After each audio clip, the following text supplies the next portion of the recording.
Let's see if there are any other hands. It looks like that concludes our public comment period. I will now bring it back to council for action and deliberation. We have a recommended motion.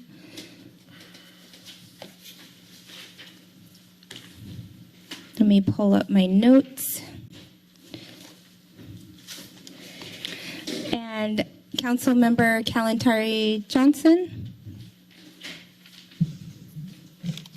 Thank you. I did want to make a motion. I had some comments, but I'll go ahead and make the motion first.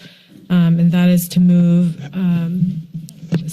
staff recommendation to receive updates regarding council-directed homelessness response programs and services, including council-requested homelessness response action plan, implementation details, objectives, and outcomes. And second part, adopt resolution amending the classification and compensation plans by administratively implementing staffing to support the city's new homelessness response action plan and appropriate funds for the positions from the state of California, $14 million in the general fund. And then I've added a third piece to the recommendation, and that is to authorize, the third piece is there, authorize staff to pursue purchasing option and appropriate funds for the services identifying the expenditure plan for the state of California, $14 million, including county mental health liaison, land and resource management services, legislative advocacy, planning and proposal development, and vehicle abatement, and return to council as needed, consistent with standard purchasing procedures. I've added a fourth component, and I forgot to email it to you, Bonnie, but I'll read it and then I'll email it to you. Request that the mayor submit a letter on behalf of the full council to the county, reiterating the need for transitional facilities, bridge housing, including safe parking across our county, prioritization of county funds for these purposes, and the need for us to continue to work together to address the continuum of housing needs in our community. I'll go ahead and email that to you. So it's staff's recommendation with that last piece of the mayor writing a letter to the county. Okay, so we have a motion by Councilmember Kalantari Johnson. The staff recommended three-part motion with a fourth part added, and that will come shortly. We have a second by Councilmember Myers. And now we can have discussion. Great. So I just had a few comments, and I'll keep it brief. I want to thank people who showed up tonight here in person and folks who stayed on the line and provided public comment. This is a really important issue, and clearly our community really cares and is invested in us moving forward. We've heard tonight from Mr. Imwalle that we've made some great strides, and we do have reason to celebrate. The establishment of comprehensive data collection and data sharing mechanisms across our jurisdictions, that's a really big deal. We've been working towards that for a long time. HMIS is not perfect, absolutely, and it doesn't work for everybody. I know that. And we're making some incremental steps towards data sharing and using information so that we can get folks housed. We are stronger in our connection to the county. Our city-counter partnership has not been this strong in a long time. We're on the state's radar. They gave the $14.5 million. They're watching us, and there's real opportunity for us to receive additional resources. We're standing up more supports for this population than we have really in the history of our city or in recent history, not counting COVID, year 2020, when state mandated that we stand up shelter-in-place sites. And as Councilmember Myers stated, this has resulted in people moving into stable shelter, people attaining housing vouchers, getting substance abuse treatment, getting mental health support, obtaining employment, and ultimately stability and health. That's what we are trying to achieve as a community. So I know a lot of work remains to be done. This is a drop in the bucket. This won't cover even a quarter of the population that we need to serve. And we need to think bigger than our city. Like I said, we have really strong partnerships right now with our county. Let's continue to work on that. The county has the county is committed in their strategic plan that they will also provide bridge housing.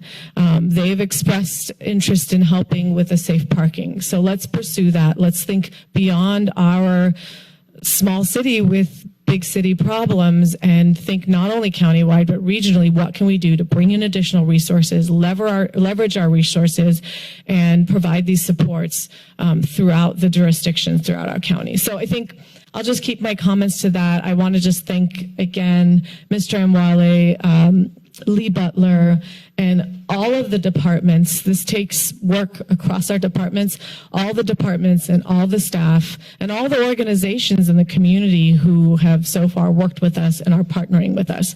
A lot of work to be done, so I hope this partnership will continue. Thank you. Thank you. Are there any other council member comments or discussion before we have a motion on the table? Councilmember Cummings?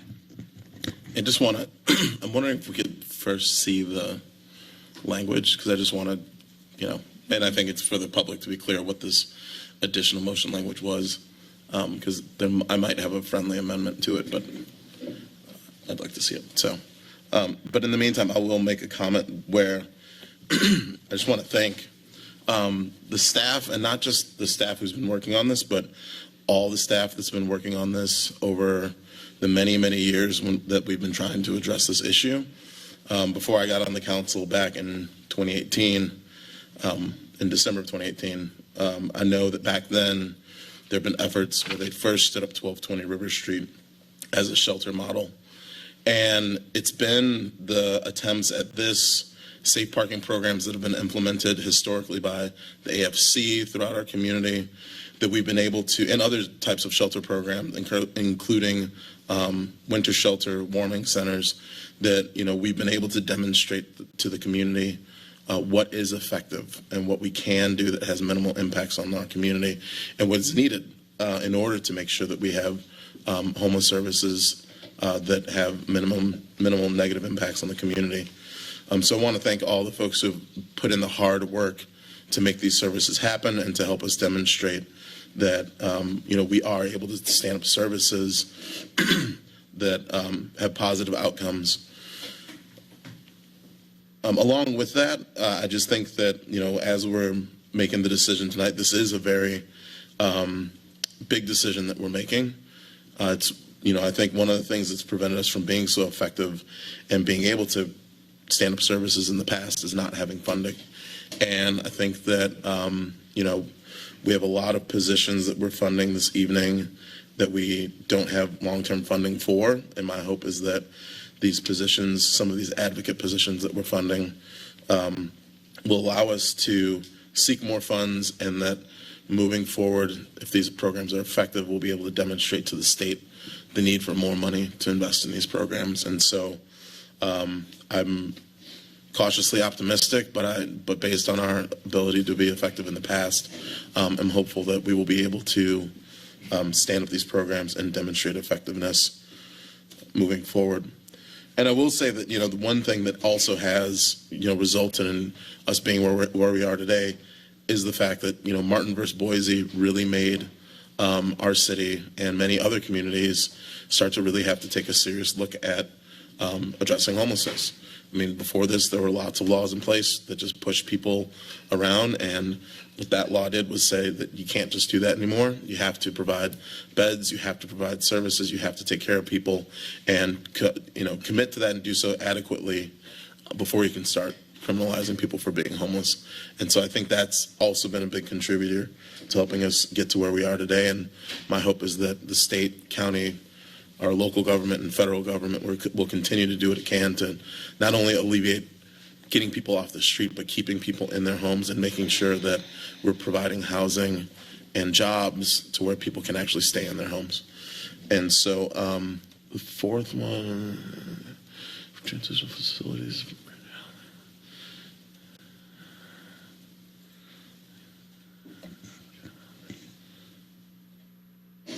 Okay, I don't have any further comments, and just want to also ask that if we can get an update, and maybe this is to the city manager, but I'd also like to see if we can get an update on, the funding and progress of the Coral Street, the 121 beds, because if they're continuing to apply for housing or for funding, and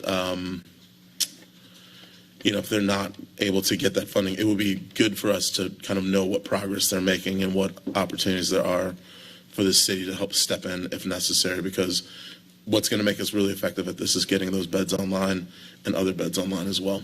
And so, and I guess the last thing I'll say is that, as we're moving through this process, I think it would be great if staff could, document when possible and when there's consent, the stories of some of these people, and document, how these different types of sheltering models work, because part of what makes us effective is being able to demonstrate to community members what works, especially when we're going to stand up new shelter. That's what was helpful when we stood up the Armory and when we met with community members in Prospect Heights back in 2020. And I believe that that's what will make us effective at being able to stand up more shelters, especially some of these smaller ones as we move forward. So I just want to thank everybody for the hard work on this, and we'll see how it all goes. Thank you, Councilmember Cummings. Councilmember Kalantari Johnson. I just noticed a typo and emailed Bonnie. It shouldn't say country. It should say county, although it would be good for us to stand it up throughout the country, but it should say county.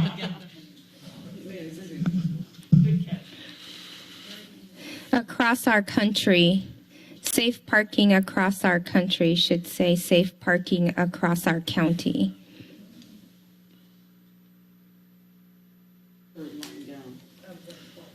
The added bullet, the new direct the mayor to submit a letter on behalf, yeah. We can send a letter to Panetta as well. Yeah. Okay. Thank you. So thank you again to our staff for this presentation and update. There were a lot of pieces. I really encourage everyone to dive into the full agenda with all the information and numbers that were presented to us. And again, I believe those updates will all be uploaded to the city website, as well as available here at City Hall for those that would like to access some of the information.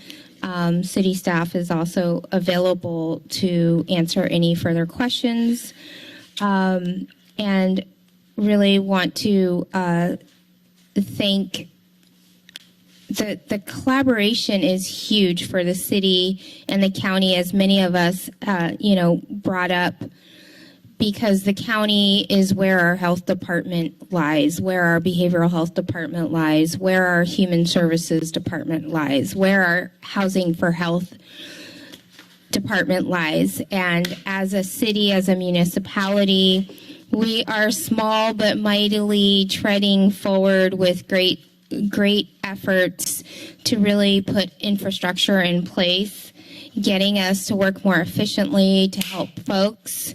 And continuing to move forward to support our community, to support those that are unhoused, to support our environmental impacts, to support our neighborhoods, to support everybody that's affected by this housing crisis. And I'm really hopeful over the next 3 years with the amount of low income and very low income and affordable housing online and housing vouchers in the pipeline.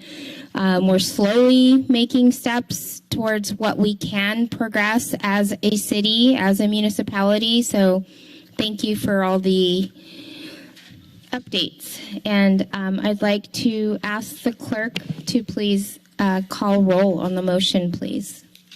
Councilmembers Kalantari Johnson, Aye. Golder, Aye. Cummings, Aye. Brown, Aye. Myers, Aye. Vice Mayor Watkins, Aye. and Mayor Brunner. Aye. That motion passes unanimously. Thank you. Thank you, everyone, for being here in person with us, and those of you who joined us via the virtual world. We will return May 24th. This meeting is now adjourned.